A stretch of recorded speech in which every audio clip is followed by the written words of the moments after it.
So, first off, hello, good afternoon, good Shabbos. A huge question that has been bothering me since the whole epidemic has started over the past month. And I think it's a general question that many Lubavitchers carry, and may not even just be specific to the corona situation, but a general world situation altogether, which is that as a Lubavitcher, we were poised uh, from the 80s and into the 90s from the Rebbe that Moshiach is coming at any moment. And I think the Lubavitchers who were hanging around the Rebbe at that point in time were expecting, truthfully, that Moshiach was going to walk in at any second. Moshiach was going to reveal himself at any second.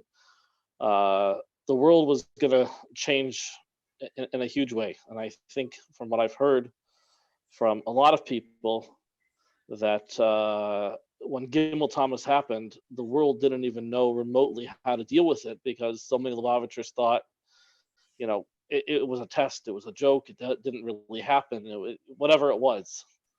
And yet here we are watching time tick by, and the Rebbe gives us a promise that we're the last generation of exile, we're the first generation of Geula. And as we experience this and as we go forward, we've walked through a lot of events over the past 25 years. Some of the most dramatic, 9/11 we've experienced, wars in Iraq, Afghanistan. You've got Israel, everything that happens over there, and terrorism and the 2008 economic crash. But I think this is the first time that we're coming to a point in history where something is changing in a way that is affecting the entire world in a major scale. And the news is talking as if the world is going to be changing in a incredible way. The news is talking countries not able to go back to normal. Last night, there was news reports coming out that the EU might have to break up. States are locking down.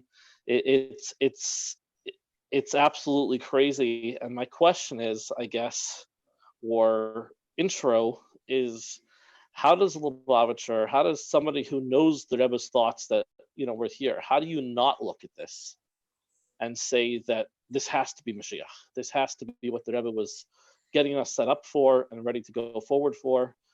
And how should we be approaching it from that aspect and that angle?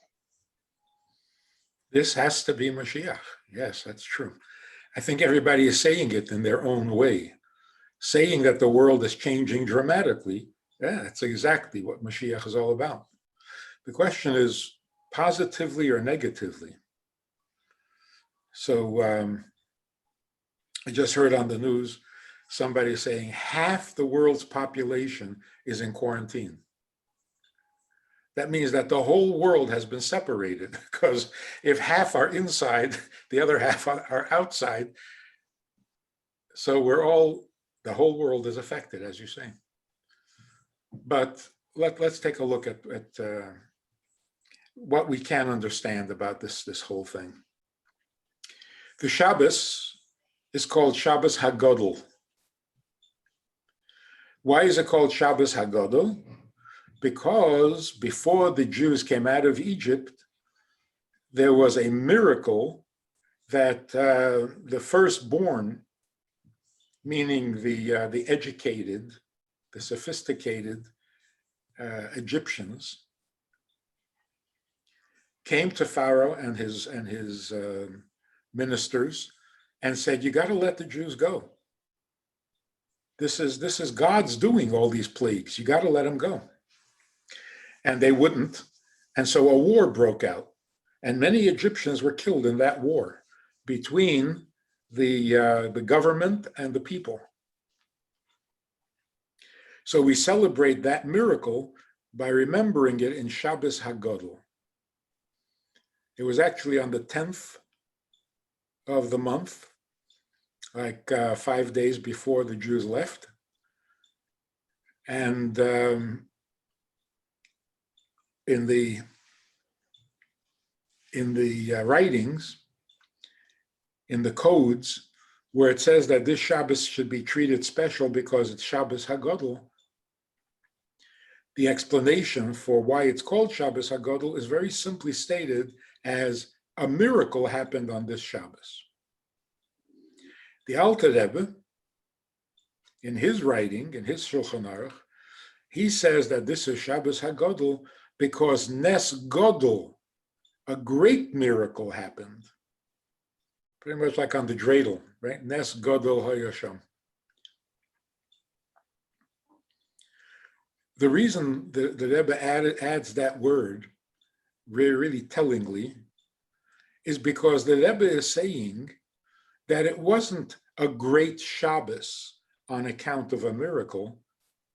It was a special Shabbos on account of a great miracle. So when we say Shabbos Gadol, a big Shabbos, the Gadol goes not on the Shabbos, but on the miracle that happened. Now, what is the difference between a miracle and a big miracle, a great miracle? You would think every miracle is great. It's a miracle. There's a difference. When a small army defeats a larger army, that's called a miracle. When the Maccabees were able to defeat the Assyrians, the Greek armies, that's a miracle. But when the enemy themselves are arguing and fighting for you all of a sudden, that's a big miracle. A big miracle means when something happens that is like Moshiach. What is Moshiach?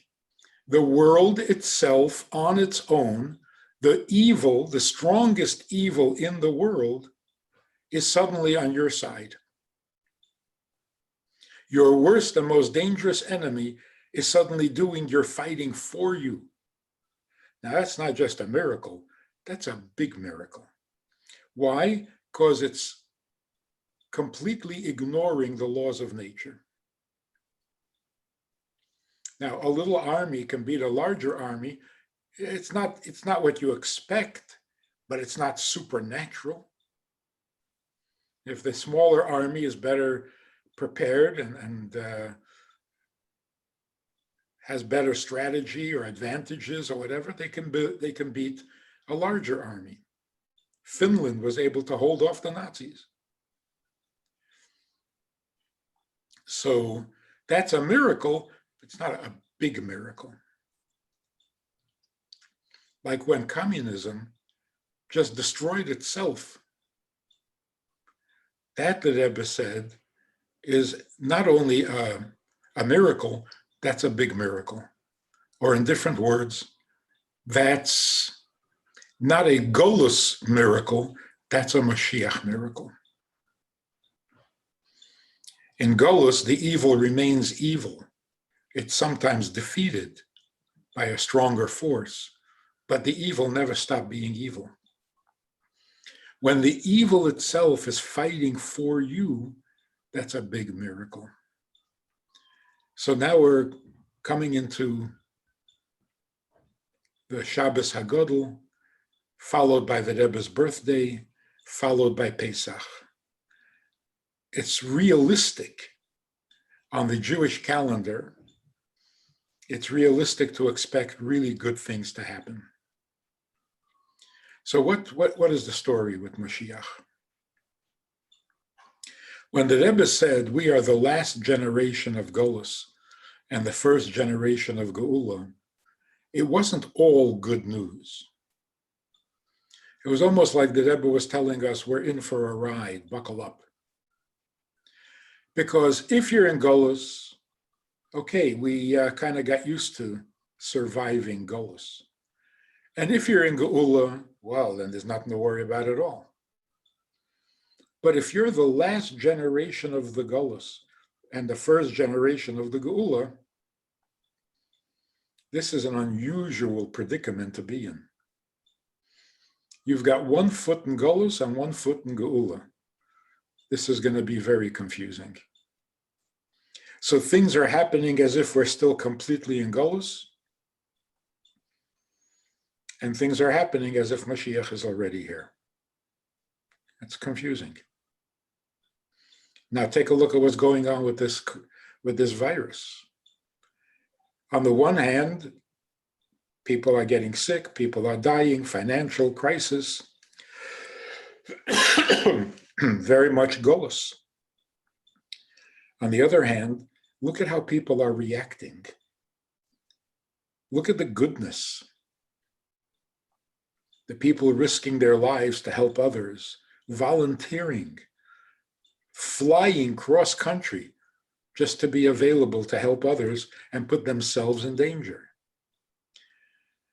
In homes where people are quarantined, so much good is happening, thanks to the internet, by the way. And that itself is also a good example. And it wasn't long ago when we were all up in arms, panicked, terrified by the evils of the internet. It's going to destroy us. It's keeping us alive.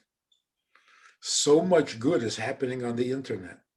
People preparing for Pesach, studying up for how to make a Seder, classes, yeshivas, learning holiness. Huh? This conversation. This conversation. It's amazing, right? So two sides of good and evil. You know, the internet is golus and the internet is geula. Which one is going to win? The whole world is standing on that border.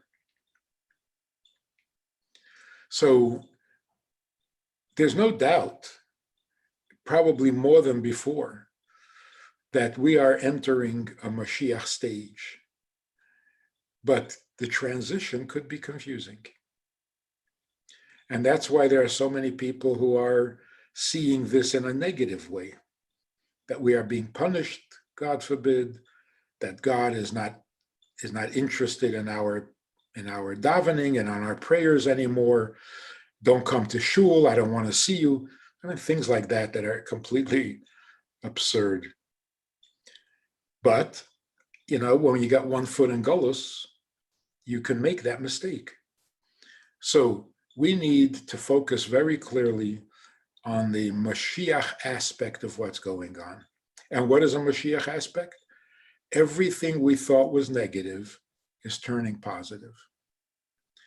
And an important part of that is when the idea of being quarantined was introduced, most people panicked. What am I going to do? Stuck in the house with the kids? I'm going to go crazy. I am going crazy. And some people are going crazy, but in such a good way. Most people are pleasantly surprised. Being stuck in the house with the kids is such a pleasure. It's so important. It's so good for them and for the parents. It's really. And people panicked. I'm going to be stuck in the house with my spouse. It's going to be ugly. It's not. It's not. The authorities, the experts were very worried. The abuse that's going to happen, the domestic abuse. People who don't get along are stuck in a house. They thought the police would be getting calls more than the hospitals. That's not happening. From what I'm hearing, people who needed heavy and serious marriage counseling, they're stuck in the house together and they're getting along. They're looking at each other. They have no choice. And it's bringing out a good side. It's not like I have no choice, so I gotta be nasty to you. It's we have no choice. All of a sudden, we're looking good. You are my life. Why am I arguing with you? You're all I got. Why am I being nasty? Or what are we arguing about? It's suddenly so petty. So the world, on a moral level, is vastly improved. On the health level, we still need some help, a lot of help. So let's not suffer from this confusion. Yes, we are the last generation of Golos. And yes, it's been a painful adjustment. But the good is unprecedented. It's Moshiach. So this negative event, this tragic event, is bringing out so much goodness. And what's happening on a geographic level, on a political level, on a global level, it's absolutely true. Countries are not going to be able to go back to business as usual, and they shouldn't. They got to find a much better way. Countries that were miserable, and there seemed to be no end to it, all of a sudden, there's an end to it. When this plague is over, we're going to have a whole new system. The world is going to function on a different level. Countries are going to cooperate, help each other, assist each other. Businesses are going to cooperate and help each other. The cutthroat rat race kind of a lifestyle, that's gone. That's gone. We have no choice. It's not going to work if we compete. We have nothing to compete with. We're all bankrupt. We're all overwhelmed. So it's going to be a much prettier world, a much more moral world. And when that happens, we can accomplish everything, anything. Nothing is impossible as long as we're doing good. So people are worried about their jobs and about their income and their finances. They're right. It's not going to be the way it used to be. But why is that negative? That can be the best news in the world. Because going to work as an escape from your family, which is what it's become to many, many people. Going to work is life. Going home is misery, or just a duty that you dread. That was not the way life was meant to be. So the fact that people were afraid to be home with their kids and with their spouse, that is what this virus is going to destroy, because that's not a way to live. To dread being home for more than an hour a day, that's life. That's terrible. The kids knew it. They felt it. They were threatened and frightened by it. They were offended by it, and they showed their displeasure by acting out and doing ridiculous things. This is not a life.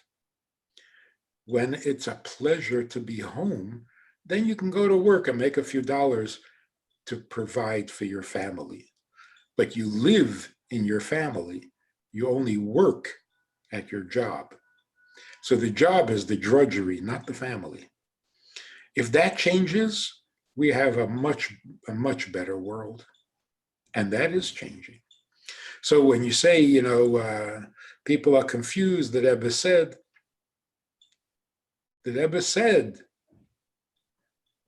the end part, the final chapter of Golus, we still have to live through, but that means that we're the first generation of Geula. So yes, it's exactly what's happening. There are a lot of things going around. Everyone today has WhatsApp to keep them company in the house, along with the rest of the internet. And there's a lot of things circulating, different mekubalim and prophecies and things from there's so many things going around. Everyone has their every time you turn on WhatsApp, there's another thing about Moshiach, and some are very, very scary, some are very positive. The positive note, Torah code, everything. do you take this seriously? Some of them predict, real apocalyptic happenings, to come. Some of this. How do we approach this? How does the Rebbe's thought process approach this? How do we go forward with this? There's this thing online. It says, if you're not Moshiach, stay home. The only one who should be traveling today is Moshiach, because, he has to come. But otherwise, people should stay home. If you're not a Navi, stop with the predictions. It's not nice. It's out of line. What are you doing? What? No, don't take any of that seriously. And if it's negative, not only is it a joke, it's dangerous. To frighten people or discourage people is absolutely the wrong thing to do. Absolutely. A virus is a threat to life. And that's why we're fighting it. Panic, fear, anxiety is as bad as the virus itself. So to create that kind of feeling for people, to make them feel like they're being punished and that who knows how much punishment is to follow, that's a virus. Not allowed to do that, ever. And it's certainly not the Rebbe style. So don't take those things seriously. The only thing that I find that is a little interesting is the Medrash, the Sifri, that says that the war of Gog and Magog is not necessarily a war between two armies. It could also be a war against a plague. That's interesting. But that's all we know. So how is the war going to go? How are we going to win the war? We will see in a very short time. So don't become a prophet, and certainly not a prophet of doom. You should make prophets. Not useful. Yeah. What is the Rebbe's approach on how the world transforms into Moshiach? I mean, you don't hear a lot of talk outside of Lubavitch. You don't hear a lot of talk. Or inside of Lubavitch, you don't hear a lot of talk about Gog and Magog or doomsday wars or what. But yet you find definitely the Rebbe's talking about a Ren in the Fleiss. You talk about amazing miracles that are going to have to happen. You find different references, like you're referencing the Midrash in Pesach. You find that the Barad, some of it was suspended in Shemaim, and so it's going to be used in the future to rain down on the enemies of Klal Yisrael. So you find definitely midrashim that are hinting that there's going to be some major battle or major war at the end. How does the Rebbe's approach play into all of this? One of the things, if you remember, the Rebbe insisted hundreds of times that the only guide, the only picture we have of Moshiach is the one we find in Rambam. Hundreds of times the Rebbe said that. The only authority on Moshiach that we need to take literally is Rambam. Rambam says before the coming of Moshiach, there will be a big war. That's not speculation and that's not prophecy, that's halacha. And that before that war, a Navi will come like Eliyahu, who will prepare us, guide us, explain to us how we should handle this. So that is not new speculation on anybody's part. It's good news to think that that war that Rambam says is a predictable part of the process doesn't have to be a physical battle. We've been thinking that way for a long time. What battle is necessary for Moshiach to come? Why does there have to be a war? To say that I think that I just to chime in, I think that people have a hard, I mean, at least me personally, there's a hard time imagining that, we're just going to transfer over the way everything is today to the end of times, to Mashiach world. And you picture a war, you picture what we know of a World War II, World War One, buildings toppled over and the whole world, you could picture that walking into Mashiach. But the picture that we're going to walk out of our houses and Mashiach's going to come, I think that's a much harder thing for people to picture. When the world starts going crazy, as it is right now with the virus and something that's affecting the whole world, I think people have an easier time seeing that as something that's going to lead somewhere, versus saying, everything's going great, going about my regular work and regular job, and tomorrow Mashiach is going to come. Yes, yes.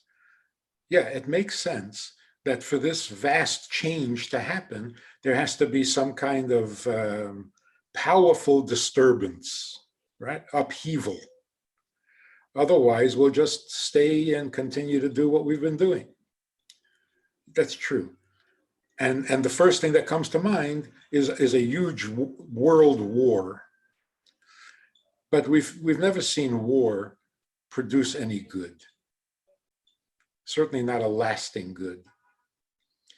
And why would that be necessary? Why would that in any way encourage the coming of Moshiach? They shouldn't be related.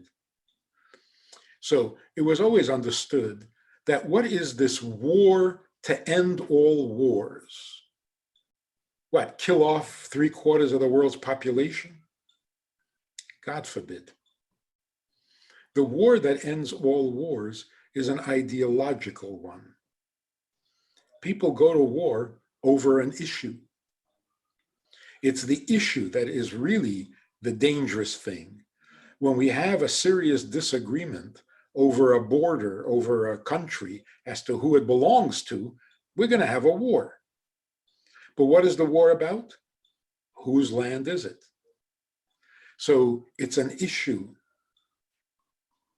The final war, which is absolutely necessary for Moshiach to come, is an ideological battle whose version of God's law is the right one. Did God say, thou shalt not murder? Or did God say, if people annoy you, kill them? If people don't live up to your expectations, kill them? We can't have two moralities. We can't have two sets of 10 commandments. There can only be one. So for Moshiach to come, the world has to all get together and agree on one moral code, a divine moral code, which you don't play with, you don't mess with, but only one, not two, not three. So that's the war that absolutely has to happen. The victory will be that what God really said and what God really wants and what God really expects will become obvious and evident and known and accepted by the entire world.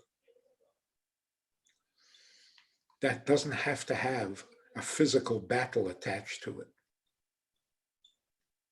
It doesn't say that everybody who doesn't agree or believe has to be killed or shot. That's a horrible thought. So it is an ideological war. And this virus is not pitting one nation against another. On the contrary, it's uniting the world. And when the world gets united over an issue, we can now be united over the bigger issue. So how do we live a life worth living? So what is life all about? This is the good result that's going to come from this. And Jews are going to have to really step up. We're going to have to tell the world exactly what happened at Mount Sinai.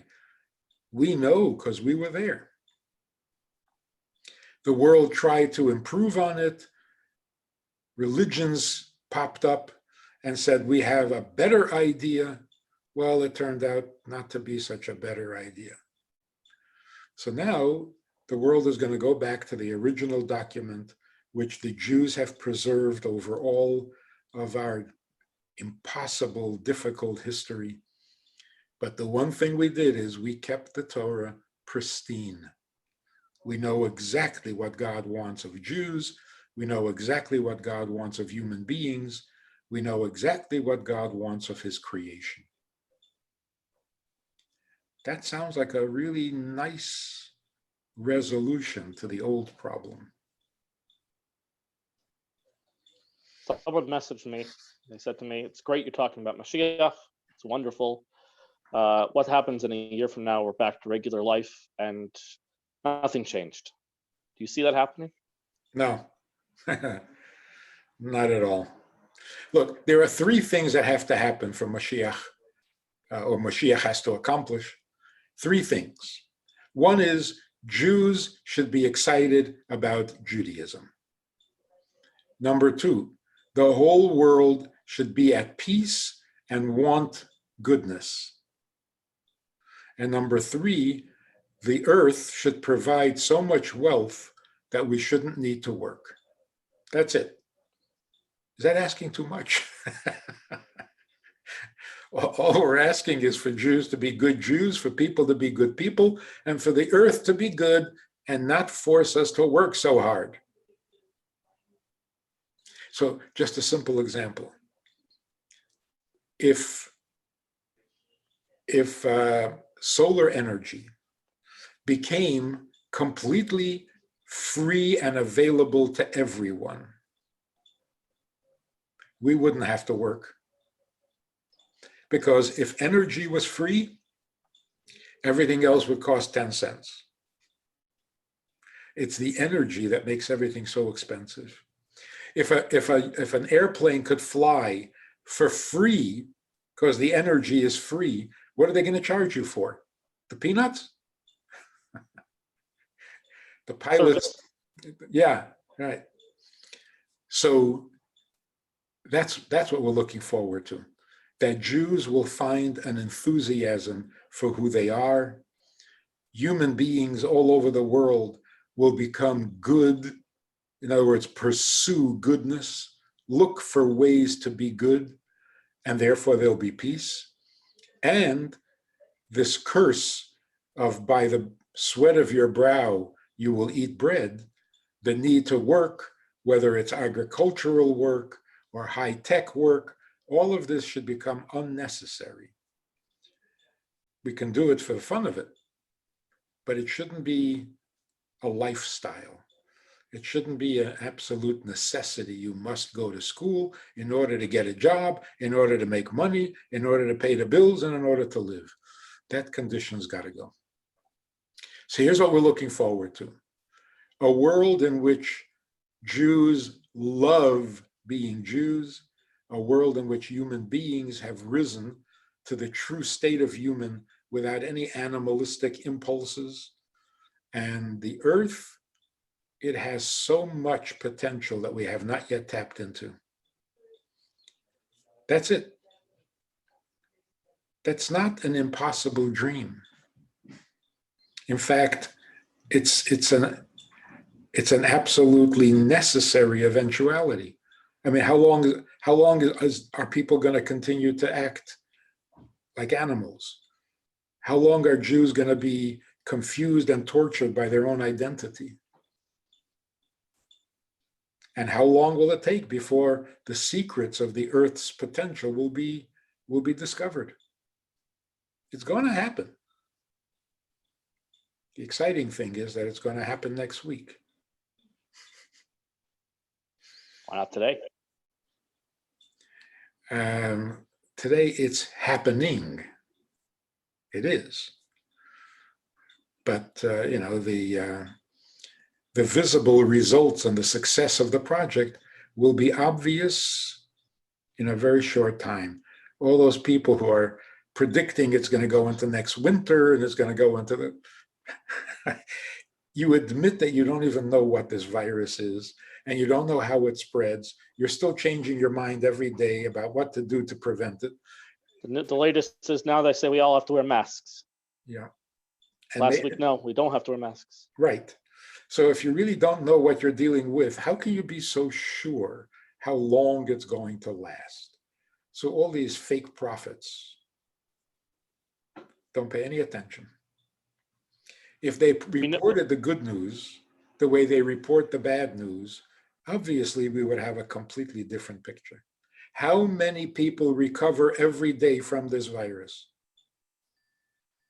That's not newsworthy. Only how many people die from it is newsworthy. What are you trying to do? So don't listen to that stuff. Moshiach is coming.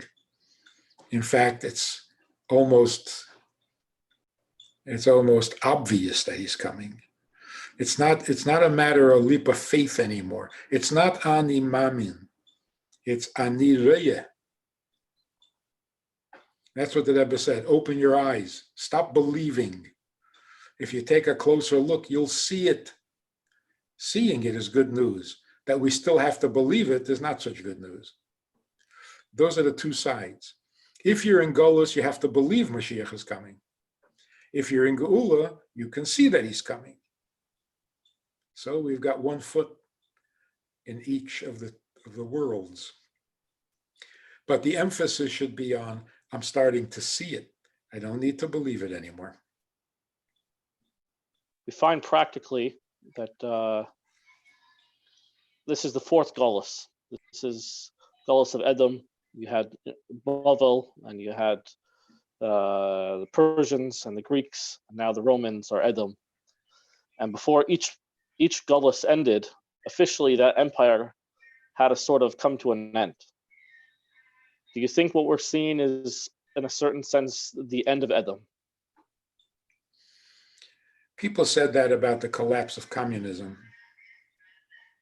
and it kind of made sense. But we don't need any country to collapse. No country is the problem. It's the arrogance. And the arrogance is collapsing. The arrogance of Iran, pretty much gone. And if their arrogance is gone, they're not a threat. They don't need to be destroyed. By the way, North Korea is still insisting they have no one with the virus. Yeah. Their arrogance will definitely be gone when that secret comes out. They'll not only have virus, they'll also have egg on their face. So it's not countries or people that need to be destroyed. It's just the arrogance. The arrogance of thinking that we don't need to learn, we don't need to be taught. We know everything we need to know. It's a foolish arrogance. And it's disappearing by the day. How interesting do you think it is that this all started in Adar and in Nisan versus, per se, Av or Tammuz, the other months of the year? It's very encouraging. It really, for me personally, that it's happening in these 2 months is absolutely convincing that this is all for the good. This is all a positive development. And one of the things that we should think about is so many people who have passed away in these 2 months, their family can't say Kaddish for them. Many of them. Because you can't put together a minyan. How sad is that? How tragic is that? Unless you think the way that Rebbe taught us to think. Who created this situation? God did. Who says that we need to say Kaddish for someone who passed away? God does. So when God creates a situation where you can't say Kaddish for someone who passed away, what is God telling you? That there is something happening in the world today where a person who passes away does not need Kaddish. Isn't that awesome? The people who are passing away today don't need Kaddish for them to make the transition into Gan Eden. Why do we always think and assume the worst? It is such a huge compliment. Most people aren't going to be able to say Yiska. Well, guess why? Because Yisker means we need to remember those who have passed away, but now we have to start looking forward to their return. Don't remember them, bring them back. Think positive. It's exactly the same reality. What does it cost you to be positive about it? Both are unrealistic. To be negative and to be positive are both unrealistic until it happens. Because So you're saying just chiming in on a practical level, there's a huge situation being spoken about across Eretz Israel and Europe. I think even here in America, people who are being buried, the kvura is without a tahara, they're being buried in plastic bags. It's, and you're saying this is, in a sense, it's just not needed spiritually because for whatever reason. Like Hasidus teaches us, the reason there are no sacrifices, there are no carbonis, is because we don't need them. It's not a negative, it's a positive. By studying about the carbon, by saying it out loud, we're accomplishing more than we did by bringing the actual sacrifice. So if God is telling us you don't need to say Kaddish, what a compliment to those people who have just passed away. There is awesome stuff going on, awesomely good, awesomely positive. Does that mean there's no pain? There's a lot of pain. A lot of pain. Great people are passing away. Great losses to their family, to their community, to the world. So yes, the pain is real. But bad, negative, discouraging, that's not kosher. Grieving is a sign of life. When you grieve that someone passed away, it's because life is so much, is so appreciated. Life is so valuable and life is so precious that any loss of life is grievous. But if you're not interested in life, then why are you kvetching about death? To the degree that you cherish life, to that degree you are hurt by the loss of life. So we can't go negative. We can't, God forbid, people are starting to think this plague is out of control. I don't even want to finish that sentence. They're convinced that what this thing is going to bring is unspeakable.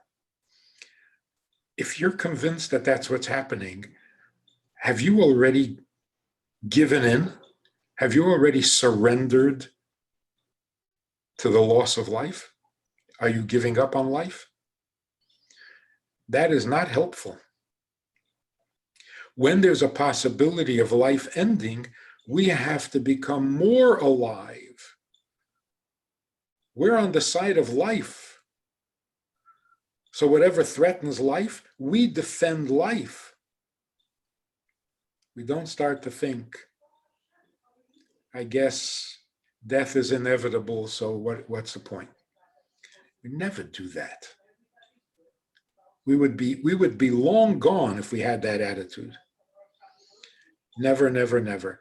Life is permanent, death is temporary. Yes, death is temporary because it only serves a purpose, and once that purpose has been accomplished, it's no longer necessary and it will stop. And those who have passed away will come back. Death is temporary. It's the wheel that's turning. Life is permanent. So don't start respecting death. Respect life.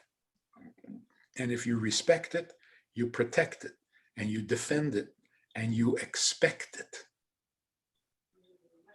So don't get negative, even when you're feeling the pain of the loss. It's painful because it's not supposed to happen. Life is supposed to happen. When Moshiach comes, God will explain why death had been necessary and why it's no longer necessary.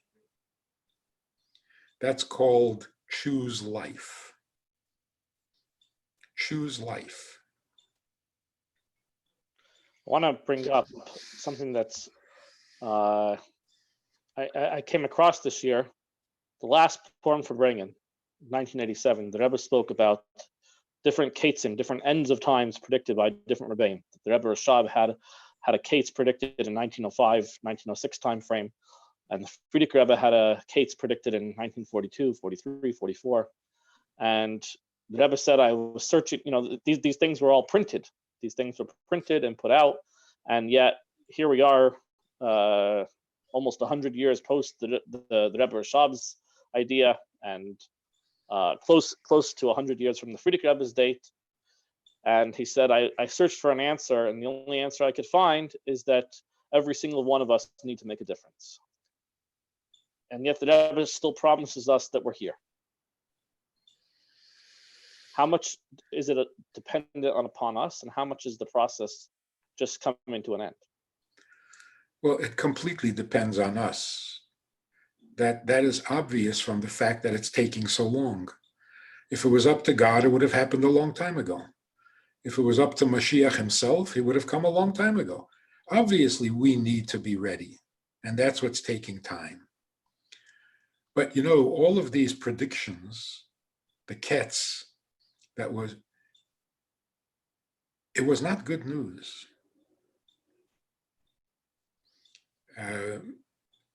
The holy people dreaded those years that had been marked for the coming of Moshiach, because Moshiach could come through some painful means. So it wasn't all good news. And that's because it depends on our readiness, and we weren't ready. So it was almost like Moshiach was going to come and force himself on us. That's why the Rebbe kept saying that the Geula should come in a peaceful manner, in a gentle manner, not in the other possibility. Then the Rebbe told us, there is no ketz. Kolu kol hakitzim. We're not predicting the coming of Moshiach anymore. We're already in the times of Moshiach. We've run out of time. Moshiach has to come before the 6,000th year. We're in 5,780.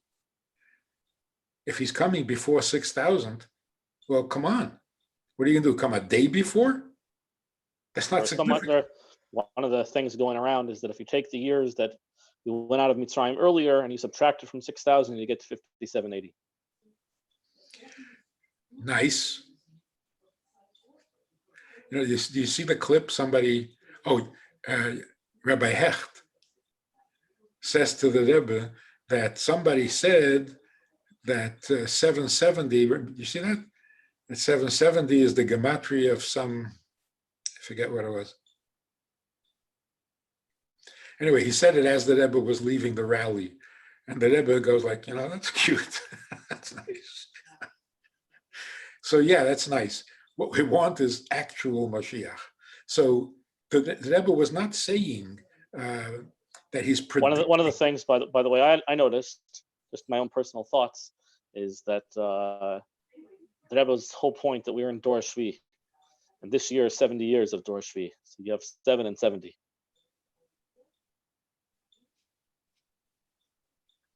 As you said, that's nice.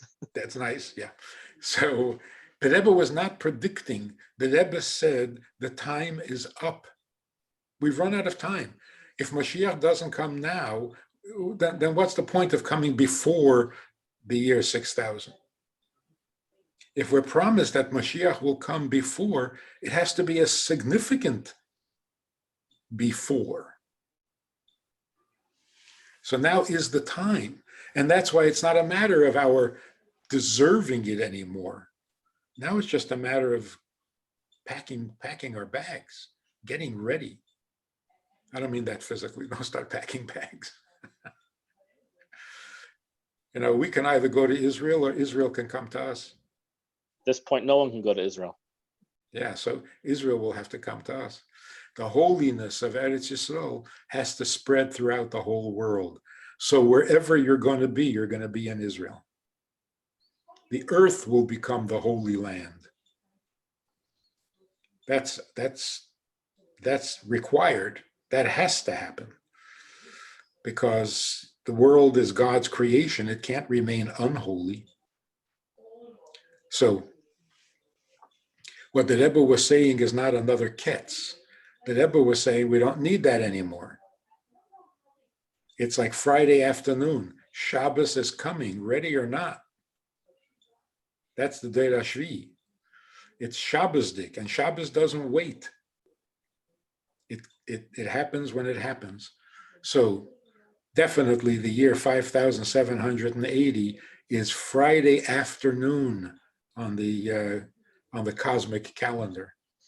So we just need to get the food cooked and the house ready, and then we make Kiddush, and it's Shabbos. What does this mean to individuals on a practical level? On a practical level, And with Pesach coming up added in. It means that this year we have to enjoy Pesach and not see it as drudgery. This year, husband and wife are both cleaning for Pesach. The whole family is cleaning for Pesach. And the requirement for today is that we should do it wholeheartedly. We should do it like they did it the first time in Mitzrayim. They were also the last generation of Golus and the first generation of Geula. So what did they do? They made a Seder in Golus, in the thick of the evil and darkness. And they did it with great anticipation, with their gartel on, ready for travel, ready to go. And in that merit, in that mood, they were able to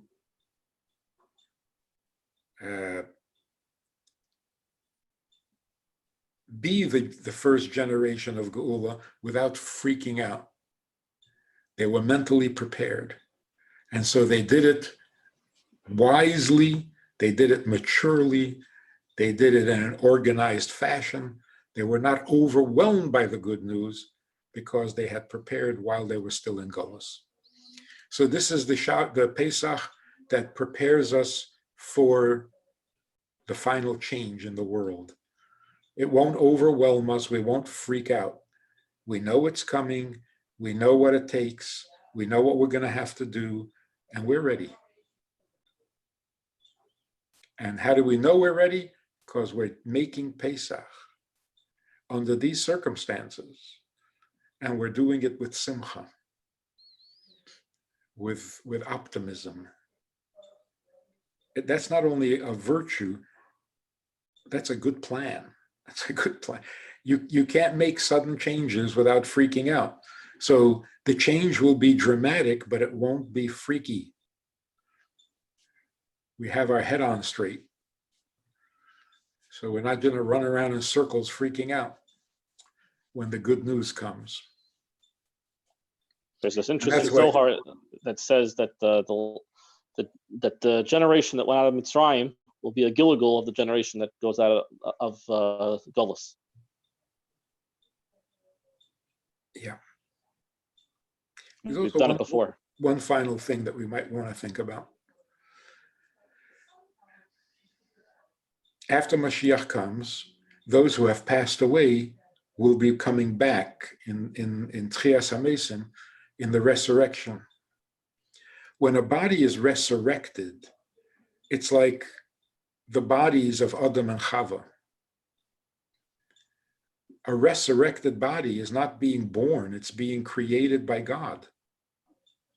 Like Adam and Chava's bodies created by God. That kind of body never dies. So once a body is resurrected, it will never die. So what about the people who are alive when Moshiach comes? How will their bodies be resurrected? So the Rebbe said many times, it's the arrogance of the body that needs to die, not the physical body itself. So if we are humbled to the earth, that's called dying, because from dust you are and to dust you return. When a person feels humbled to the dust, that's good enough. Then the body is resurrected without arrogance, without ego, and then it can live forever. So are we being humbled?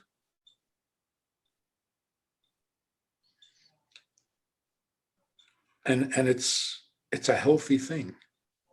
So if we let this thing humble us, because we're so helpless, we're so tiny in our defenselessness. So our arrogance is gone. Let it go. Let go of arrogance. And the best way to show that is at home. When husband and wife can put aside their egos, the relationship is perfect and wonderful. Let it go. We're being resurrected in a sense. And that's also very good news. We're all home. Yeah. So somebody once asked a non-Jewish social worker, so how come in some religions the clergy are encouraged to be celibate, and in Judaism the rabbis are encouraged to have big families? Why the difference? So I said, everybody wants their clergy to have special qualities, virtues. Some religions want their clergy to have the virtue of celibacy. Jews want their rabbis to have the virtue of humility. And nothing humbles you like a marriage, like a family. So let your family humble you. There's really nothing to fight over. If we're sober, if we're thinking clearly, there is nothing to fight over. On the contrary, just having each other is the biggest blessing in the world, that we're not alone. And aloneness is dangerous. It weakens you, it threatens your life, just as much as a virus. So the antidote is to become one with another human being, which is your spouse. And that way you will never feel alone. And if you're never alone, you are stronger and you can fight this thing and recover from it if you get it or not get it in the first place. So humility is the solution to many of our problems. And it's happening to us, just don't fight it. Go with it. Welcome it. And we will all be happier, healthier, and we may even live forever. Amen. Somebody was saying that there's an interesting halacha, and we know the minhag of the Rabbi, how they dealt with this when their fathers had already passed. And interesting, when it comes to the Manish Tana, if someone is making a seder alone, do they say the Manish Tana? And we know that their Rabbi would still say it even when their fathers weren't present, when their fathers were around. But people would think, when is someone going to ever have a Pesach seder alone? Where are you going to ever be alone? There's always a bubby, there's always a zaidi, a cousin, uncle. Someone's inviting you somewhere. There's a Chabad house open. For the first time, it's possible people are alone for Pesach. And yet, and when they ask the 4 questions, their Father will come from heaven, wherever, whichever heaven he may be in. He will come to your house to hear you ask the questions. And he may even answer you.